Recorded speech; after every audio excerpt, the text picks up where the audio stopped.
Well, good afternoon, everyone. We are live in the studio for Power to the People. Welcome, everyone. If this is your first time listening, we have been off of the air for a few weeks now. So welcome. Come on in. If you're watching us on Facebook, follow, like, and share. And give me 1 second while I answer our host today. Yes, sir. You are live on radio. Hold on. Yes. I am okay. Very unprepared to be live on the radio, but I want you to find my wife's CD. I am about 3 minutes away. That's what I called to tell you. Ah. As I'm driving that way. Oh, okay. So we would like the Oni CD played right now. Yeah, I don't know if they have it down at the station. I don't know either. I said I don't know either. So what you can do, I will be there in 3 minutes, is pull it up on YouTube and play it on your phone. Okay. Play my wife's music. You got it. All right. I'll see you when you get in. You want me to keep talking while you're looking for it? Because I can introduce the subject. Sure. Go ahead. So I'm obviously on my way in, and I have been on calls and about the vaccine that so many people were afraid that no one would take from our community, and the response has been overwhelming. I think that putting it at the Delavan Grinder, excuse me, was a wise choice as far as the scheduling and allowing those zip codes that have had a big health disparity to be able to sorry, no, not sick, just dry throat, to be able to register first and then have people from across the county afterward. I got an interesting phone call. Oh boy. Somebody in the back office can give me some water, hopefully, as I'm pulling up. I got an interesting phone call from a suburbanite, a white woman who called, and I thought it was very kind of what the question that she had. So she said her and a few friends of hers wanted to get the vaccine, but were concerned about people who may need it more. And she sounded like she may have been at the right age. She said, so, it's available, but we don't want to jump the line over people who may need it more than us. And I thought that was one of the most caring, and she wasn't being coy. She was very serious about it. Mm-hmm. And she said she met me at a eating people go swear. Yes, you do not have COVID. I do not have COVID. I got a dry throat. But that was like a really kind call for her to say, hey, do you think it's the right timing? And what I told her is I was so happy. I'm so happy with the with the equity task force. Things are not perfect by any means, but people are talking. Yep. People are trying to strategize.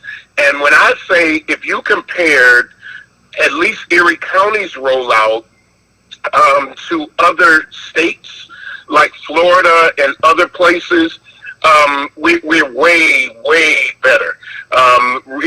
The VA here is the first VA, Veterans Administration, to have an outdoor tent that is climate controlled, a huge tent. so that you don't have to go into the hospital setting. Wow.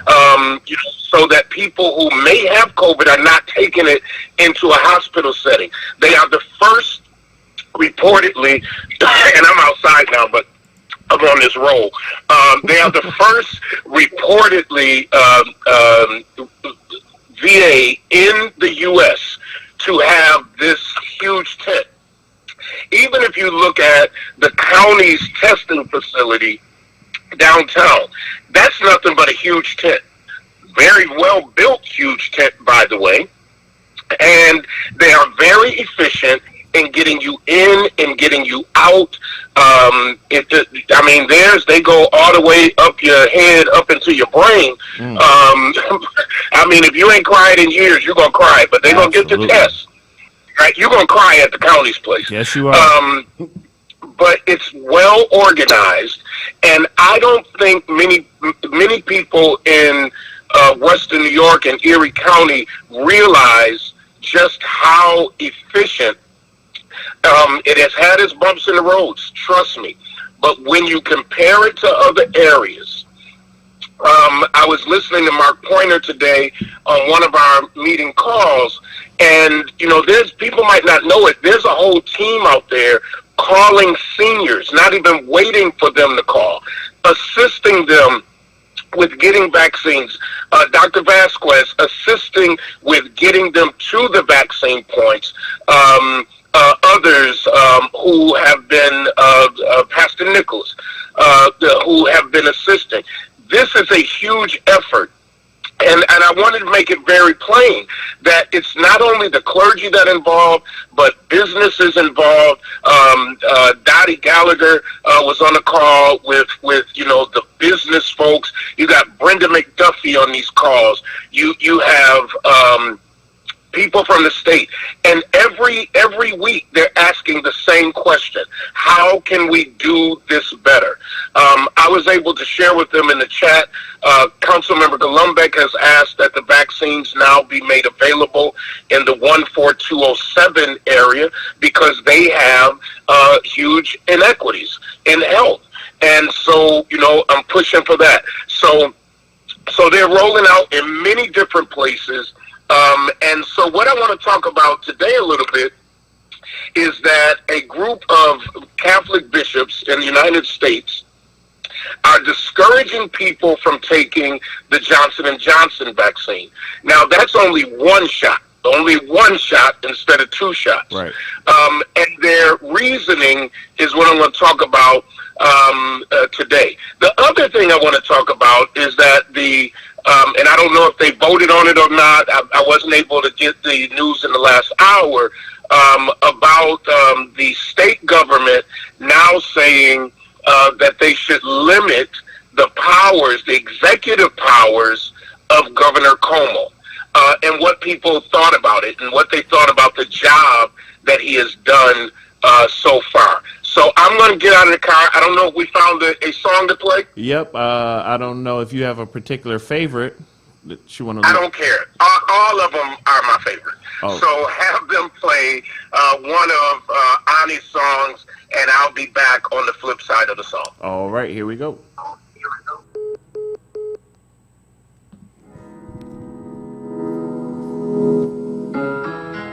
Frequencies vibrate. Let these frequencies vibrate.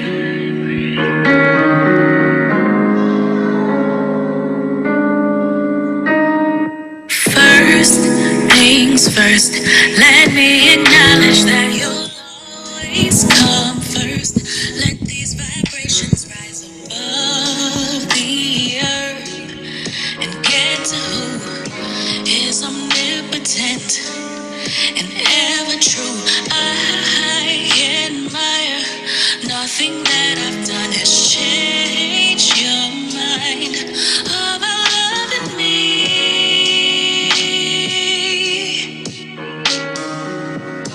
more than I love me.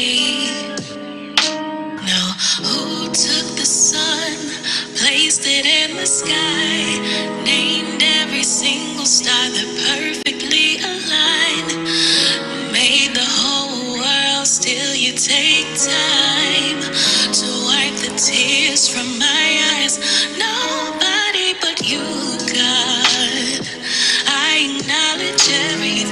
you are. Been better than I'd ever be to myself. I honor you above all else. Nobody but you, God. I acknowledge everything that you are. Been better than I'd ever be to myself. I honor you above all else. No one before you, God. I acknowledge everything that you are. You've been better than I'd ever be to myself. I honor you above all else. Nobody to the God of Abraham, Isaac, and Jacob, the God of Thelma, Jacqueline, and Tracy. My God, I thank you. I honor you. I love you. Frequans vipre.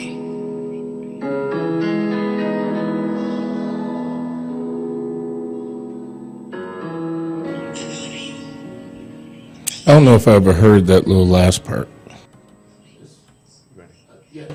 I was talking it. I don't know if I ever heard that little last part, although I've listened to it a million times. That was my wife, Ani, as she goes by on her CD. And that's probably one of my favorites. She also wrote our wedding song, actually a song that we danced to at our wedding. So just wanted to offer that up. So let me get to these two things. I'm going to read this article from CNN Health. Some U.S. bishops discourage Catholics from getting Johnson & Johnson vaccine if others are available. As officials and health experts race to get Americans vaccinated against COVID-19, some Catholic bishops have weighed in to discourage church members from getting the latest single-shot vaccine from Johnson & Johnson when alternatives are available. The U.S. Conference of Catholic Bishops, as well as at least 6 other dioceses from across the country, have released statements expressing moral concerns over the shot due to its use of lab-grown cells that descend from cells taken in the 1980s from the tissue of aborted fetuses. The vaccine is the third to be authorized for use in the United States. Unlike its predecessors from Pfizer and Moderna, the Johnson & Johnson vaccine requires only one shot and can be kept at normal refrigerator temperatures, making it easy to transport. Health experts have cautioned that Americans should get the vaccine they are offered. Quote, if people are offered the Johnson & Johnson vaccine, they shouldn't say, I don't want it, end of quote, by Dr. Paul Gopfert, director of the Alabama Vaccine Research Clinic, said last month. We are not in a scenario where we can pick and choose vaccines. All right, let's talk about it. And the second thing we want to talk about, and you can go to our Facebook page to make comments, or you can call us here at, is this the number on the bottom? All righty. Or you can call us here. I'm going to give you the number. I'm not going to put out two numbers. All right, I'll put it on the screen. Yeah, let's get the number up. But some people aren't on the screen, so so you can read the right one. All right, that's the right one? Yep. 895-8222, extension 223. 895-8222, extension 223. And I can get you live here on the radio. So here is the question, the second part. So how do you feel about that? Would you take the Johnson & Johnson vaccine? Would you take the Johnson & Johnson vaccine, which Catholic bishops, with some Catholic bishops, or at least their association, are saying that you shouldn't because of moral concerns, because of this lab growth from the cells from 1980? And then the second question is, I guess it's kind of two-part. How do you feel the governor has done with his executive orders in keeping New Yorkers safe? from a continued spread? And do you think that it is too early to take away his executive powers? Now, what I am hearing, and again, I don't know if they made that decision, is that he would still have the ability for some executive powers, but basically would have to come to the legislative bodies. So let me give you an example of one of his executive orders. The executive order, for instance, on restaurants closing at a certain time, or the executive order on how many people can be in church. So if they take it away before it was supposed to expire, basically he would have to, write up what he wants to do, and then they would have to approve it. And a simple majority would be able to override anything, like say, nope, we're going to stop this now, of the elected officials in Albany. So do you think it's too soon to do that? Do you think he's done a good job?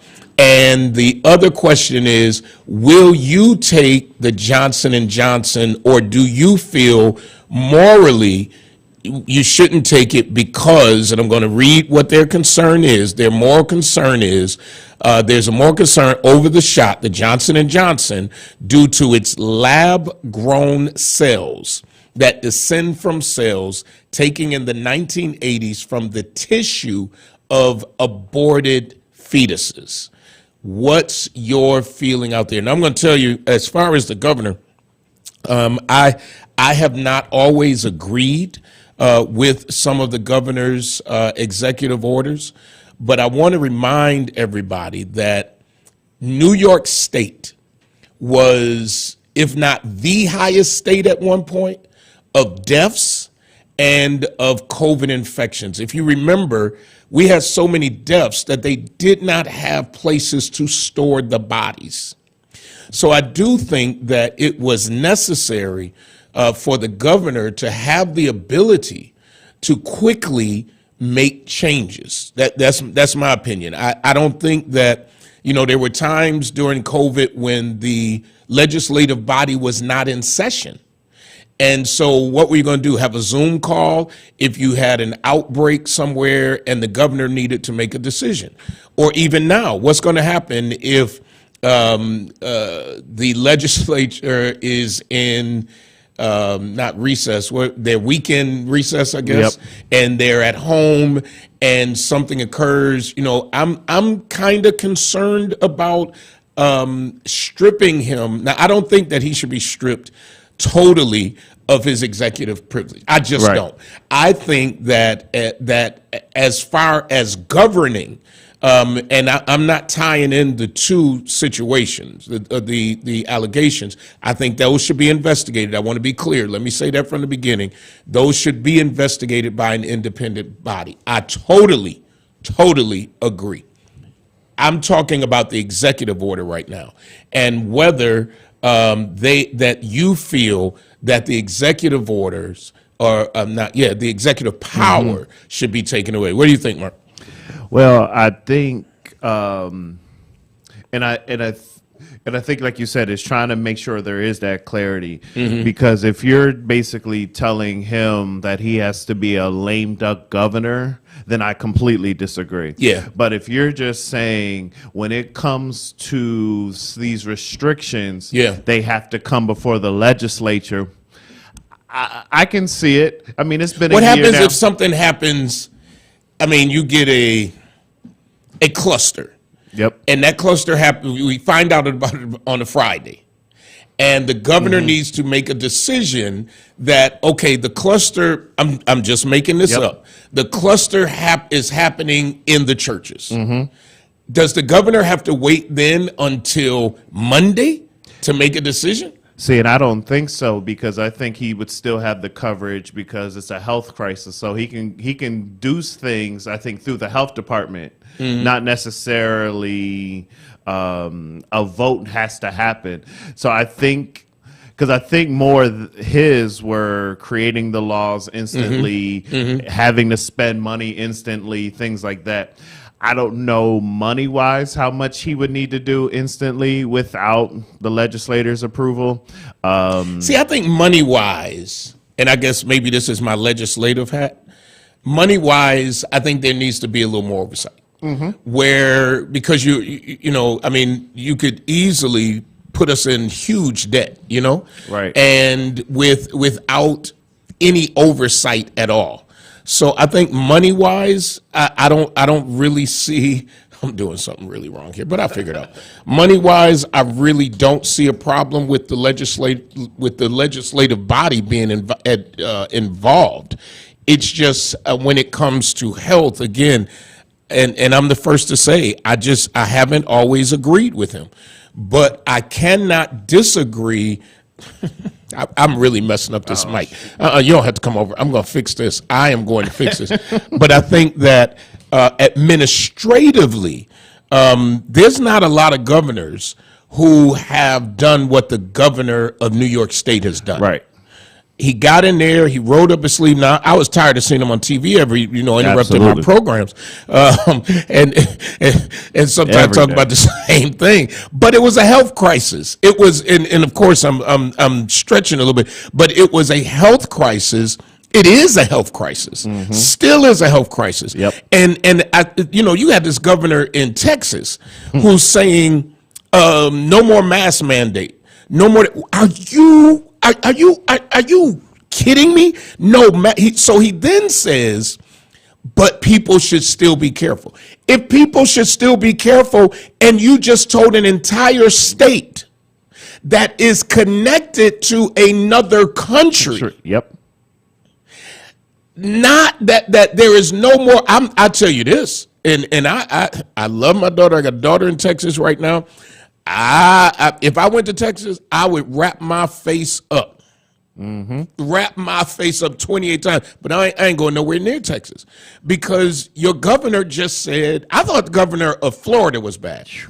They both. Governor of Florida is horrible. There is not even a word. He is horrible. But this governor in Texas is horrible. Yeah.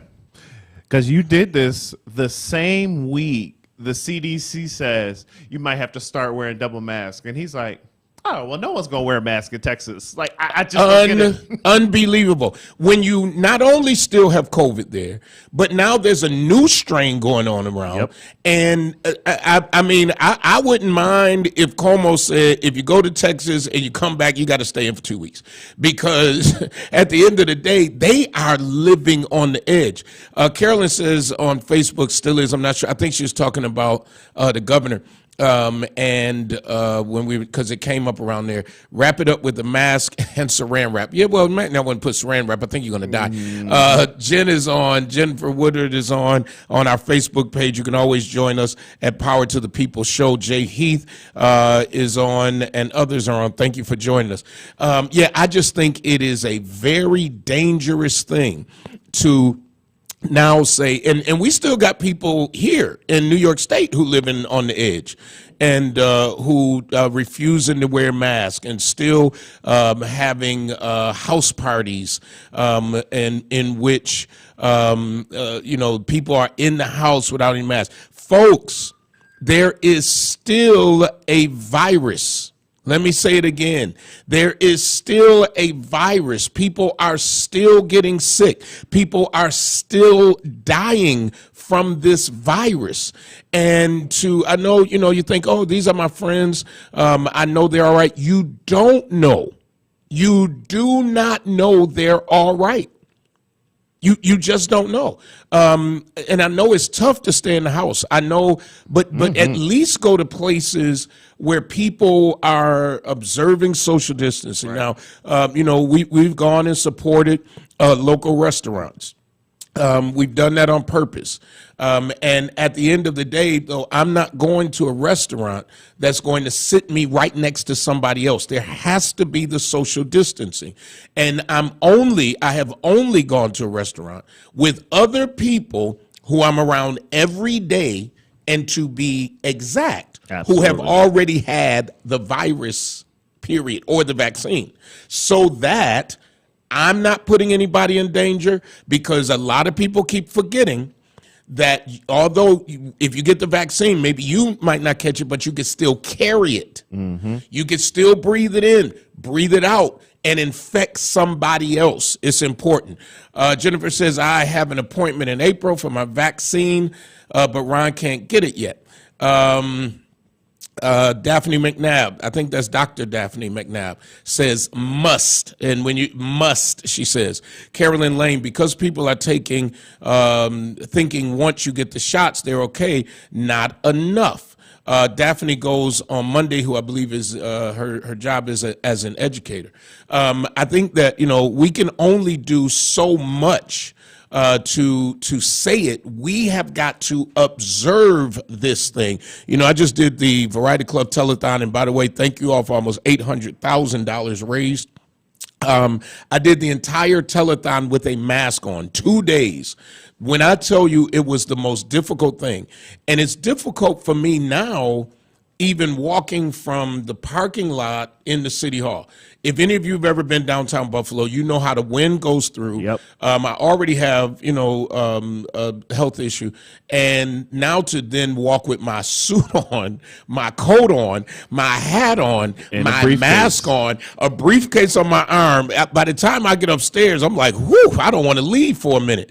But I know how important it is for us to keep doing it. So I want to know, again, and let me give the number, bring that number up again. I think Sure. our phone was off, but it's 895-8222, extension 223. How do you feel the governor has done and is doing in this pandemic? Do you think he's overreaching? Now, I know I did support the restaurants and an extension of their time as far as the curfew, because I did feel like, what's the difference of 9 o'clock or 11 o'clock? If you're observing social distancing, because that industry has been hard hit, but I'd rather see people in a restaurant that is observing social distancing, that is encouraging people to wear masks when they're not eating. I know once you sit, you can take off your mask.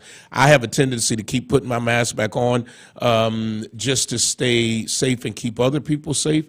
But at the end of the day, I did support that industry being able to stay open later. The governor, a court, I think for some people Yes. changed it. I don't know if it's for everybody now as far as the 10 p.m. curfew. I'm not really sure. Yeah, I think everyone's up to 11 now. Everybody. And the reason I'm not sure, because I'm not trying to be out at night. Sun go down, I'm like back with the kids. When the sun goes down, I'm out. I'm in the house. So I do want to hear your opinions. Diane says she's getting her first shot today. Now, you might get a little ill when you do it. And for those of you who are watching, is this on YouTube? Oh, that's on Facebook. That's doing the words on the bottom. Yep. So if you look back and some of the words are wrong or they're bad words, we're not typing them. It hears our voice and is putting the closed caption. captioning. So I just want to make sure that I say that as a disclaimer, that we are not typing the words in the closed caption, that it's voice activated. Daphne says she's in the house when the sun goes down. Tashelle Jameson says, I'm grateful that they offered the vaccine to educators because the students are returning. I go next Wednesday. Yeah, I thought that was very important to do. Our educators, let's be honest, they're frontline workers. Mm-hmm. And at the end of the day, they're going to be around different people, although the people who can come into a school is only the students and the staff at this point. At the end of the day, you don't know if one of the other staff members has it. Children can carry the virus. Children can get the virus. We know of kids. I've got kids in my family that got it. One of my grandchildren. At the end of the day, we know that can happen. So the educators needed to be vaccinated. And they need to be. In the beginning, there was a fear. My job right now is to take away the fear of this vaccine. There are, I don't know how many people now in Erie County that have been vaccinated, and you haven't heard, maybe there's been one death because of underlying reasons, but you haven't had this mass casualty effect that has occurred or that people thought would occur. And so where we thought we were going to have to really encourage people to go, people are saying, now that they're being educated, they are saying, I want to be vaccinated. I got a question for Tashelle and for Daphne or anybody who's on, or Diane who says she goes today. If it was the Johnson and Johnson, would you get the one shot? Even though, and I got to keep reading it because to get it right, even though Catholic bishops in the U.S. are saying that they have moral concerns because the shot is have moral concerns of the shot due to its use of lab-grown cells that descend from cells taken in the 1980s from aborted fetuses. Diane Carruthers says, yes, she would take it. Daphne says, and this isn't in answer to the question, but she's commenting, please be heavily hydrated beforehand when getting the vaccine. That's important. That's important. Thank you. Speaking of hydrated, if somebody in the back is listening, bring me up a bottle of water or some water. Daphne says she would not. Daphne, is it the reason that you would not? And you all can call me so I can talk back and forth. 895-8222 extension 223. Is it because of the cells and the tracing of the cells back to aborted fetuses, or is it for another reason? And I think one of the things that kind of hurt the Johnson & Johnson, even before the Catholic bishops report, was that the first thing in the headline, efficacy rate 80%. For Johnson & Johnson. Yeah. So everybody's like, well, if the 2 shots are at 95 and up, why would I get an 80% and take my chances? Now, me personally, knowing that you have some of the those who have had COVID to getting those 24-hour symptoms again and things like that, I'd rather do it once than twice. So if it's so you would do Johnson & Johnson. I would take that chance. How do I answer? So I just press speaker. Hit the line. Hit the line. Caller, you're on there.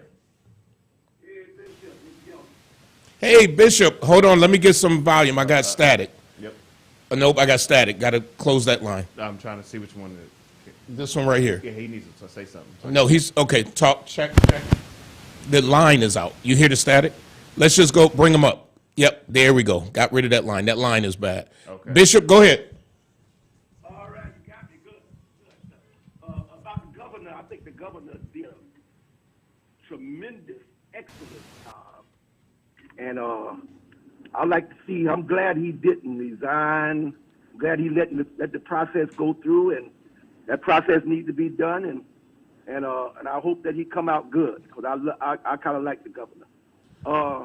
As far as the vaccine is concerned, it's a lot of people are very, very hanky about taking the vaccine in inner cities of Buffalo, I know for sure. And I already took the vaccine already. And I took it at St. John. Thank God I was able to get it. I took both of them, matter of fact. And I feel comfortable, and I think that people, I tell people, I say, I can understand you not want to take the vaccine. I respect that. I respect everybody that don't want to take it. And I try not to force nobody, and I try not to tell nobody what to do. I just tell them, that it's available, and I took it, and I took it by faith. I took it by faith that it ain't gonna do nothing to me. Did it make you sick at all? Whatever you do it by faith. So I took the vaccine by faith. And I tell them, I hope you not taking it by faith too, because you're gonna need faith. You don't take it. Did it make you sick at all, Bishop? No. No. On the first shot, everything was good. The second shot, that night, I did get cramps, a pain in my legs, all the way up to my shoulder. But it only lasted about 3 hours, and then it was gone, and no more problem. All right. Thank you, Bishop. I appreciate you. Bishop said he had it, and like a lot of people, it did, you know, that first night. Now, Dr. McNabb, she's got to go teach her class now. She says that, you know, you should be very well hydrated. I don't think I've heard that a lot. And so I'm going to take that advice and pass it on to people. The reason she said she would not take the Johnson & Johnson, she said, I would not because I want to be doubly sure I'm extra protected. The Johnson & Johnson is only 80%. Yep. Yeah, so I don't see. Diane says I was scared to get the shot at first, but even more scared not to. Yeah, and I agree with Bishop Gelsey in the fact that although I've been encouraged by the state and others to encourage people to get the vaccine, I'm not forcing anybody. At the end of the day, it needs to be a person's personal decision. All I can say is that I believe the vaccine to be true. I believe that, you know, from what we have heard, this has been, although it seemed that it rolled out fast, from what I'm told from those in the state and across the country, is that this has been really being worked on for years. But I am not going to sit here and say you absolutely must. I'm going to say I absolutely suggest to you that you do, but I think that what's most important is people get educated so that they make a decision based on an educated thought pattern, not a Facebook post. That you know, making decisions based on what somebody who's not a scientist, who's not a doctor, who has not been involved by a Facebook post is a mistake. Everybody needs a physician that you trust. There are three things I believe you need in your life. You need a spiritual leader, you need a good doctor that you can trust, and a spiritual leader you can trust, and a lawyer that you can trust. That's just what I believe in my life, so that you can call your doctor, ask your doctor, have a relationship. You know, when we talk about health inequities, that, you know, many people don't have a relationship with a doctor. They don't have a physician that they go to. I can't say enough about these healthcare facilities. I'm going to start naming them. I'm going to miss one. But I'll give you an example, Jericho Road. And although you may have several doctors, you have a group. Now where people say, well, I don't want to go to a health center. I went to Buffalo Medical Group, which was a group of doctors. And I felt very confident going, because if my doctor said you need this, he could pick up the phone or go over to the other office of a specialist of what I needed. So those places like Jericho Road, Community Health Center, and all of those, if you don't have a place where you go, where your records are on file, and now, you know, everything's on computer in one place, but you want some place that knows you, that has your records, that if you ever have to go into the hospital, you're not depending on a doctor or a resident who does not know you and your body and your history. And that is just so important. The number here is 895-8222, extension 223. One caller has said, and others that the governor has done a fine job.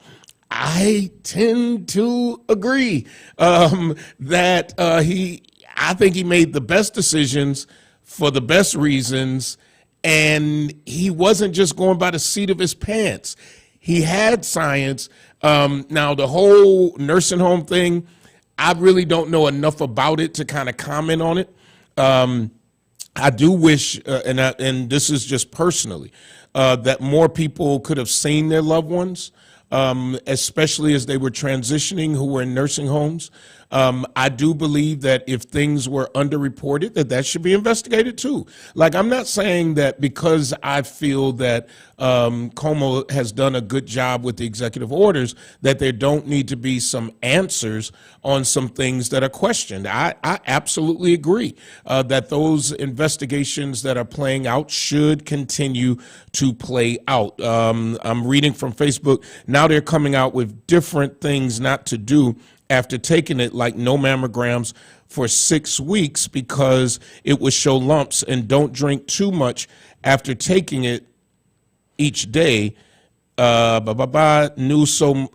information needs to be given out. Yeah, and you know what other information that was supposed to come out, and we don't know if it's going to come out today, is the CDC's recommendations for people after they have taken the vaccine. For instance, what they can do more of now, where it's safer. Now, it was supposed to come out today, but I was reading a trusted news source that says that may still be in development, because the education of this thing is what is so important that people know.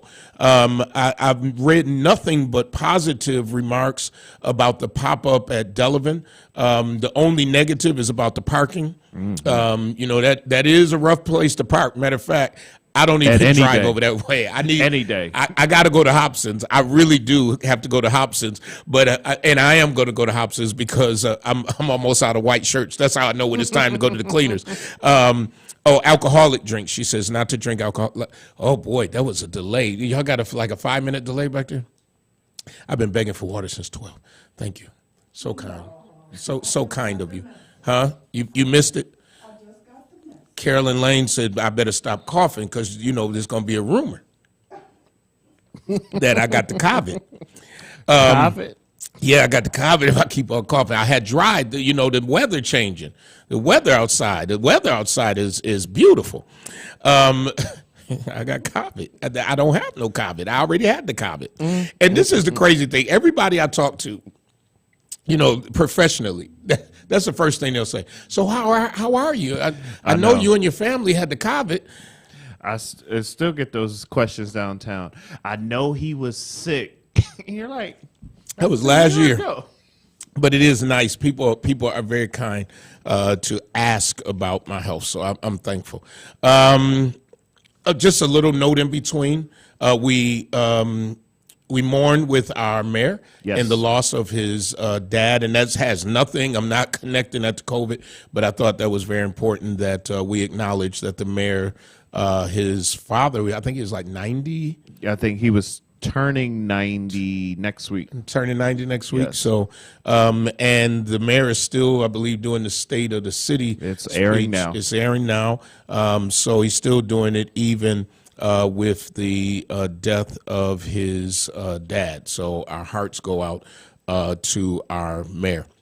So, yeah, I've heard good things about the pop-up site at Delavan. I don't know if anybody who's on has been over or had to utilize that facility. I'm just getting feedback from what I'm reading.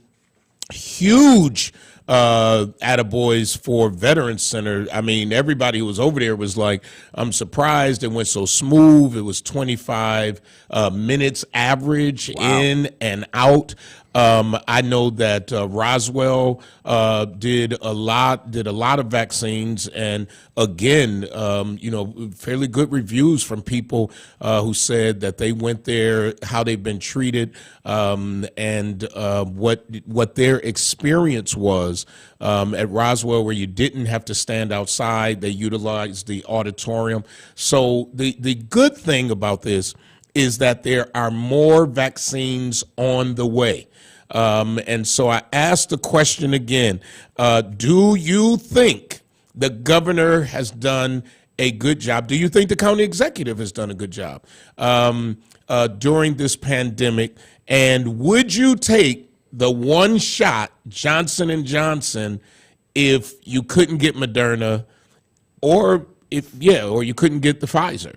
Would you take the one shot, although it comes from a strain of lab-grown cells that descend from cells taken in 1980s from the tissue of aborted fetuses. What is interesting is I don't see anybody saying they wouldn't take it because of that. No. I mean, on our social media. And I think, again, it goes back to my question about moral compass. This is, because if that's the case, there's a lot of makeup that wouldn't be worn. There's a lot of other industries that use human cells as a part of their products. So unless we're doing a complete white, that's a kind of tough one to not take just because of that. Yeah, yeah. So I'm interested to see if there is people. I mean, I'm sure there's a lot, just like in our, in the Protestant church, that if my pastor or my leader says that they're going to do it, so it might be more heavy on the Catholic parishioners, but I don't know if that's a heart pull for the rest of the population. Yeah, and I think in your statement earlier in which you talked about that 80% thing. Yeah. Because I remember when they first came out, and I was thinking the same thing, like, shoot, 80%? That means I got 20% of, I got 20% chance that I could get the virus. And I think that is what I'm hearing, at least in our communities, or the communities, I should say, that I hear from the most, is the 80%. But what I'm not hearing in our communities right now is a hesitancy to take the virus. I'm not hearing that same hesitancy.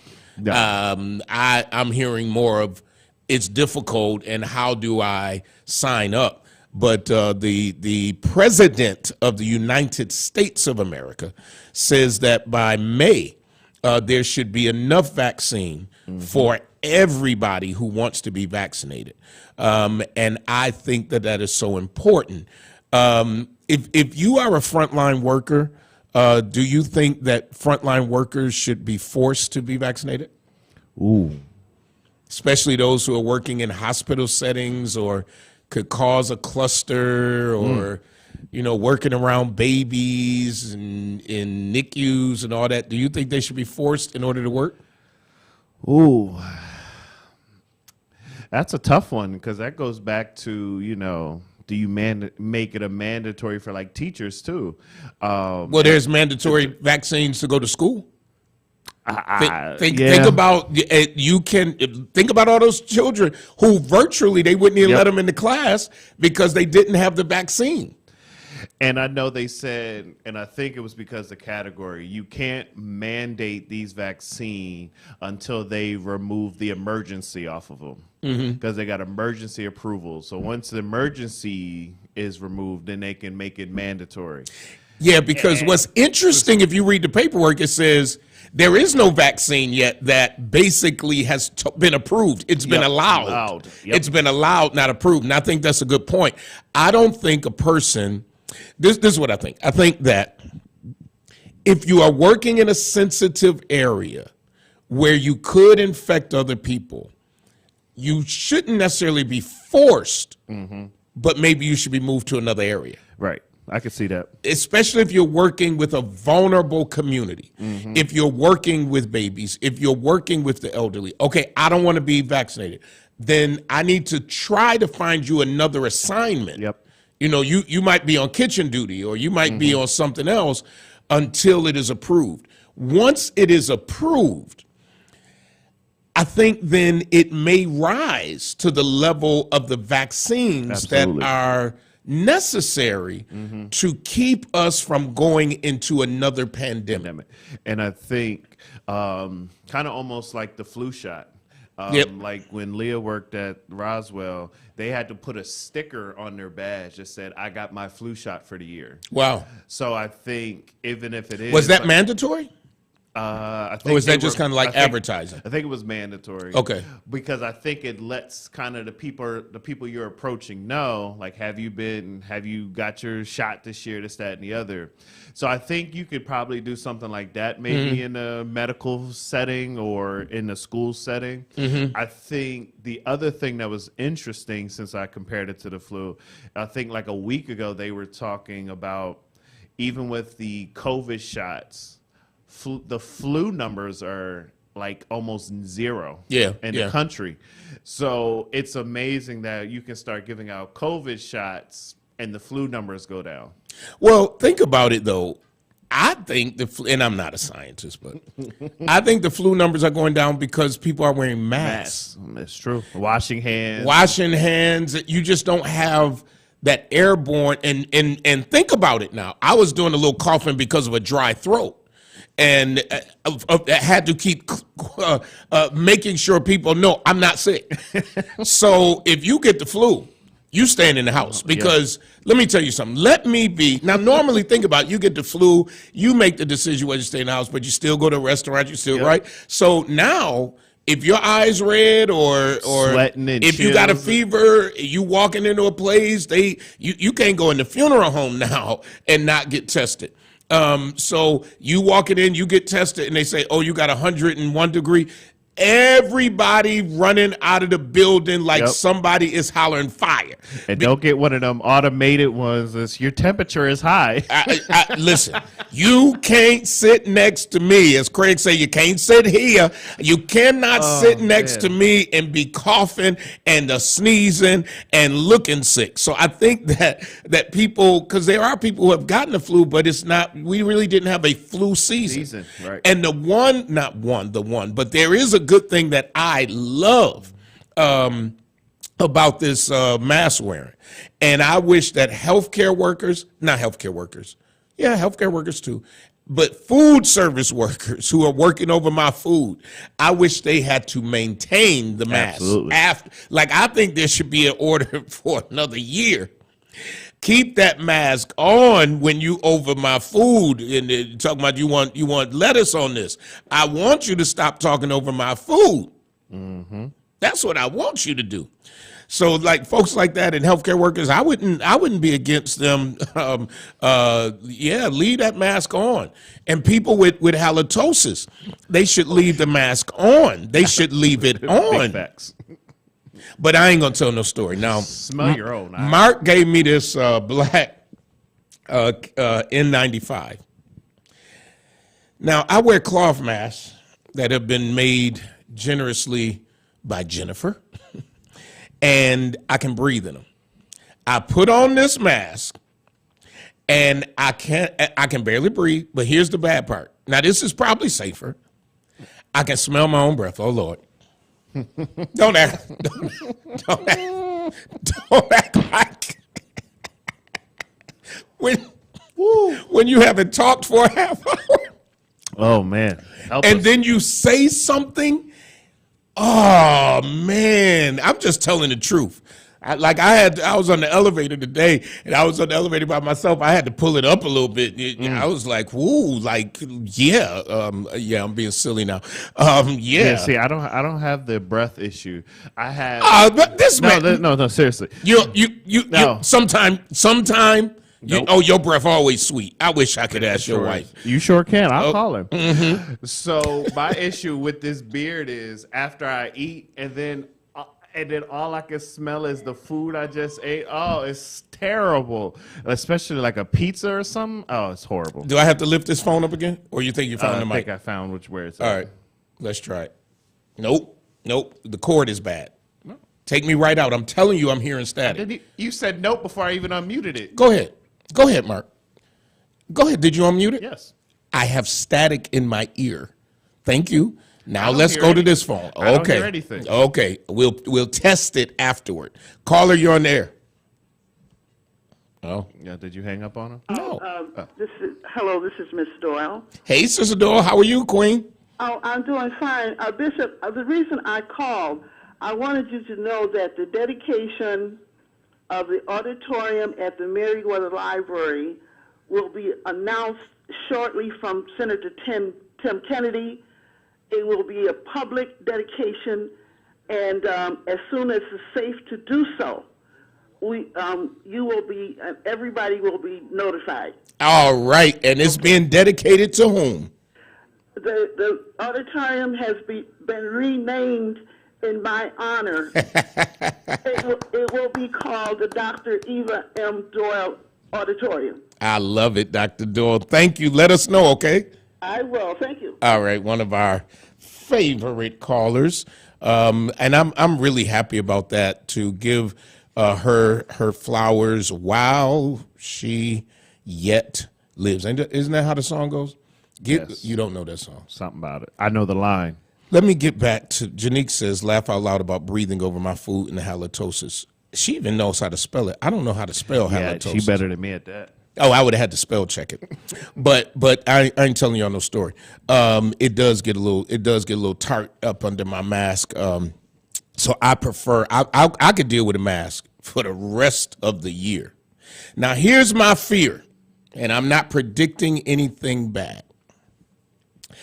I am going to stay stored up on things like masks. Oh, absolutely. And the things that we needed during the pandemic. Mm-hmm. My fear is some evil nut job out there will utilize chemical warfare. Yep. I don't think that we're going to see the type of hand-to-hand combat that we've seen in other wars. Mm-hmm. I think that that they will utilize something now that they have seen how debilitating Right. a pandemic is to a country. Mm-hmm. And to a world. You're totally right. To the entire world. So I think that it is wise. And I remember when Damone was on the council, and he used to do these disaster preparedness classes. There wasn't nobody thinking about no real disaster. Now, whether we knew to have tissue or masks, I don't think we were preparing for it like that. Right. It was like batteries and food, canned food and all that. I am not comfortable now that the results have been seen across the world of what a pandemic does economically. I mean, to me, a pandemic hurts more than a bomb. Right. And, you know, the United States is getting active again in some countries. And so I have what I feel like is a cautionary fear. And I know, come on, don't go Bible. God has not given us a spirit of fear. A cautionary fear that leads to preparedness. Mm-hmm. That I will never in my house have less than 2 or 3 packs of toilet paper. I will always have, because when I got sick, when we got sick, mm-hmm. we didn't have masks. No. I went to the basement of my house, found a mask, and when I put it on, the elastic broke. That's how old it was. Right. So we didn't have masks on because no one knew. I never want to be in a position where I don't have a box of masks available right away. Absolutely. Folks, I'm telling you, stay prepared so you don't have to get prepared, because we just don't know what the future holds, or if there will be another pandemic of a different kind that comes our way. We don't know now that it has occurred. I mean, think about it. It's been over 100 years or so since. So think about it. Now it's occurred again. I don't think it's going to be another 100 years before we're going through something that will affect us. And, you know, just because I do like to engage in some of the conspiracy shows and I will, you know, and I knew it was out early that some people thought this was bio warfare that somebody was testing just to see response, just exactly what you said. I still wouldn't be surprised if later on we did find out something. I agree. So I completely agree with you, because now you see how everybody responds, how it acts. I would not be surprised. Well, especially when you had a world leader, as far as the president of the United States, blaming it and calling it by another name that I am not going to call on this show. And so that then we never really did the science to figure out where did this come from. So there's all these theories, but until I have a definitive answer, I don't even call it conspiracy theory. We don't know. And the former president shut down the pandemic response unit that was set up by his predecessor. Exactly. So we don't know whether this was some type of warfare, whether it came in from, obviously we know it came in from another country, allegedly. Hobson's the doctor of dry cleaning. 874 East Delavan. I got to get over there because I have only 3 white shirts left that can fit my neck. Because I went from a 16 to a 16 and a half to a 17 neck. And the problem with a 17 neck and not having a 17 body is that when you, the issues are real. All this COVID head and COVID neck and COVID stomach. Brian K. Lewis Funeral Home, 3 locations to serve you. In your hour of need, Brian K. Lewis, 845-5545. He has a long list this week of people who he has helped. The Begum family, the McClam family, the Eula family, the Laporte family, the Oyo family, the Robinson family, the Razak family are just a few of the people who have entrusted their loved ones to the Brian K. Lewis Funeral Home. Well, my time is up. Stay healthy, stay safe, keep wearing nose masks when out in public. Until next week, we say power to the people.